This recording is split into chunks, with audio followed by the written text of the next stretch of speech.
어서오세요. 24시 큐티 편의점입니다. 2024년 3월 30일 토요일.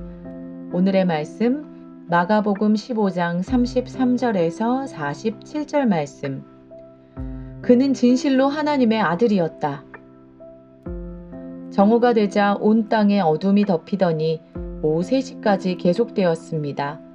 오후 3시에 예수님께서 큰 소리로 외치셨습니다. 엘리 엘리 라마 사박다니. 이 말은 나의 하나님 나의 하나님 어찌하여 나를 버리셨나이까 라는 뜻입니다. 서 있던 사람들이 이 소리를 듣고 말했습니다. 보시오, 저 사람이 엘리야를 부르고 있습니다. 어떤 사람이 달려가서 신포도주를 해면에 묻혀 막대기에 매달았습니다. 그리고 예수님께 마시게 하며 말했습니다. 과연 엘리야가 와서 십자가에서 내려주는지 봅시다. 그러자 예수님께서 큰 소리를 지르시고 마지막 숨을 거두셨습니다. 그때 성전에 있던 휘장이 꼭대기에서 바닥까지 두 쪽으로 갈라졌습니다. 예수님 바로 앞에 서 있던 백부장이 예수님께서 마지막 숨을 거두시는 것을 보고 말했습니다. 이분은 진실로 하나님의 아들이었다. 여자들이 약간 떨어진 곳에서 지켜보고 있었습니다.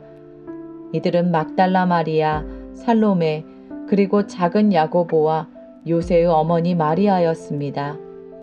이들은 예수님께서 갈릴리에 계실 때 예수님을 따르며 섬기던 사람들이었습니다. 또한 예수님을 따라 예루살렘에 온 다른 여자들도 많이 있었습니다. 이미 날이 저물었습니다. 이날은 준비하는 날, 곧 안식일 바로 전날이었습니다. 아리마대 출신의 요셉이 와서 빌라도에게 예수님의 시신을 달라고 했습니다. 이 사람은 존경받는 유대 의회원이었고 하나님 나라를 기다리는 사람이었습니다. 빌라도는 예수님께서 이미 죽었는지 궁금했습니다. 그래서 백부장을 불러 예수님께서 이미 죽었는지 물었습니다. 백부장으로부터 확답을 들은 후 빌라도는 그 시신을 요셉에게 내어주었습니다. 요셉은 긴 배를 사가지고 와서 예수님을 십자가에서 내려서 쌌습니다. 그리고 바위를 깎아서 만든 무덤에 시신을 모셨습니다. 그런 다음 무덤 입구를 커다란 돌로 굴려서 막았습니다. 막달라 마리아와 요새의 어머니 마리아가 예수님을 모신 곳을 보았습니다. 이해하기. 예수님은 마지막으로 나의 하나님 나의 하나님 어찌하여 나를 버리셨나이까 라고 말씀하시고 숨을 거두십니다. 예수님의 죽음과 함께 성소의 휘장이 위에서 아래로 둘로 갈라졌습니다. 대제사장만이 대속죄일에 들어갈 수 있었던 성소의 문이 활짝 열린 것입니다. 예수님을 하나님의 아들이라 부른 것은 유대인이 아닌 이방인 백부장이었습니다. 유대인의 하루는 해가 질 때 시작합니다. 율법에 따르면 시체를 만지는 일은 부정한 일이었습니다. 그래서 안식일이 시작되는 금요일 저녁에는 예수님의 시체를 처리할 수 없었습니다. 이때 아리마대 출신의 요셉이 빌라도를 찾아가 예수님의 시신을 요구합니다. 그는 공회원이었지만 하나님의 나라를 기다리는 사람이었습니다. 이러한 요구는 예수님을 고소했던 공회를 배신하는 것과 마찬가지였습니다.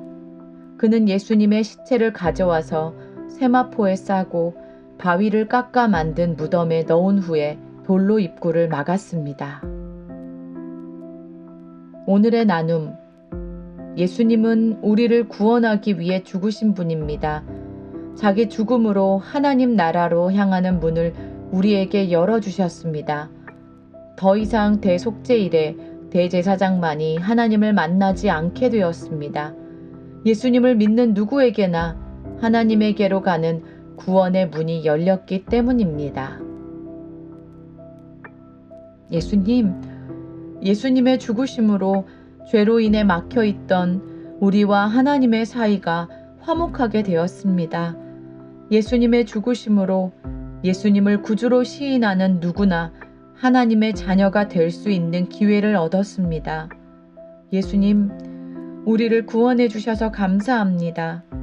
천국에 가는 마지막 그날까지 예수님만 따라가는 큐티 친구들이 되게 하옵소서.